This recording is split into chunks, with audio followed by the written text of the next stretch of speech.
This is another in a series of videos used to explore the distributions that are available with the at-risk software.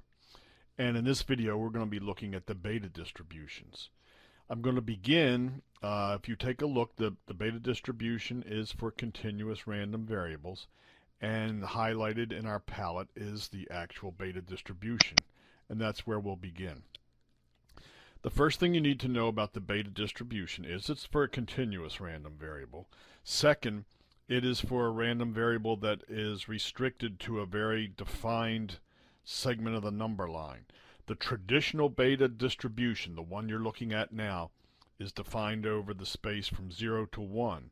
So it becomes a good distribution for modeling variables that are restricted to the interval 0 to 1, like probabilities, for example, or prevalence of disease, specificity, those sorts of things. So it's very useful that way. The second thing to know about the beta distribution is that it is a shape shifter.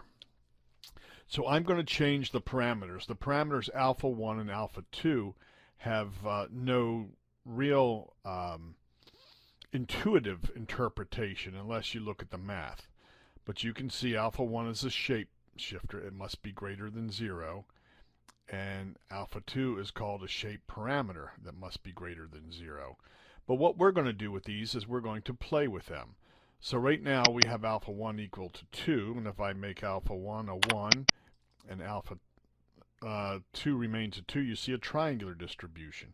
If I make alpha 2 a 1, then we have a uniform distribution. So one of the values of this distribution is that it is a shape shifter. Here we can see with a 1 and a 6 we have something that looks like an exponential distribution. And now as I begin to look at larger numbers, let's say a 10 and a 10. Whoops, excuse me. We have something that looks rather much like a normal distribution. So you can play with this, and it's fun to play with. It's a good way to learn something about these distributions. And the way it works, the way I have used it in the past with people, for example, is in building risk assessments where we were using subjective information, assessments where there was a lot of knowledge uncertainty. We would say, for example, what's the probability that, let's say, the probability that wheat imported by China from the United States makes its way to the mill. We know all the wheat won't get there. Some of it will be diverted, some of it might be stolen. And so if we're talking about that probability, we'd say, well, most of it will be. It's a very high probability. So the distribution we're looking at right here has probabilities, the most likely probabilities are low. So we would be looking for something quite the opposite. So for example, we might, with our analysts, be saying, well, would it look like this? And they'd say, no, it's slanted more toward the high side. And then I'll stick a 2 in there and say, how about this? And, we would basically change the shape until we get to a point where we feel like we have something that represents our beliefs about what a distribution looks like. So this is what the real value of the beta distribution is. Okay? Now I'm going to close this. I'm going to delete that and pull the palette back up once more and point out a couple of alternatives. There's something called the beta general. And when that opens up, notice it has the same alpha 1, alpha 2, and it has the same basic shape. But what's different here now is we have a minimum and a maximum. And this is going to be handy because there are many variables that are confined to a certain interval on the number line. It's not always 0 to 1. And in the past, you would have to do some manipulation with the beta distribution. You could certainly do it by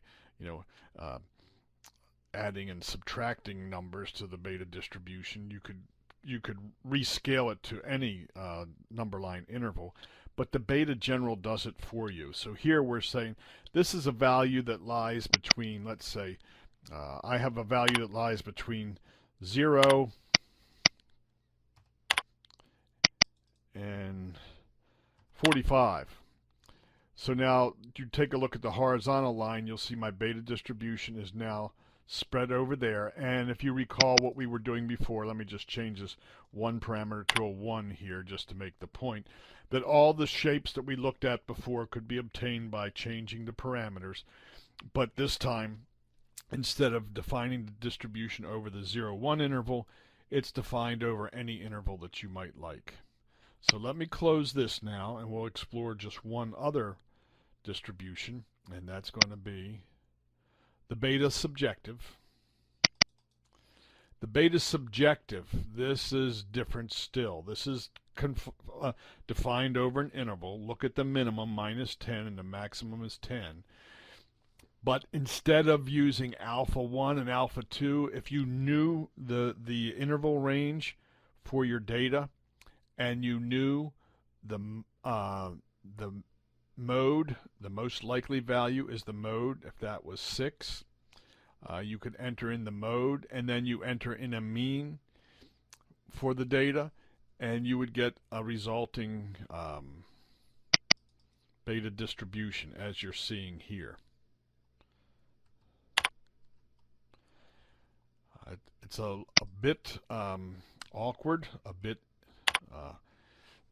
not quite as flexible a shapeshifter, but it does have value at times. However, you need to know that the mean must be smaller than the most likely value in order for this to work.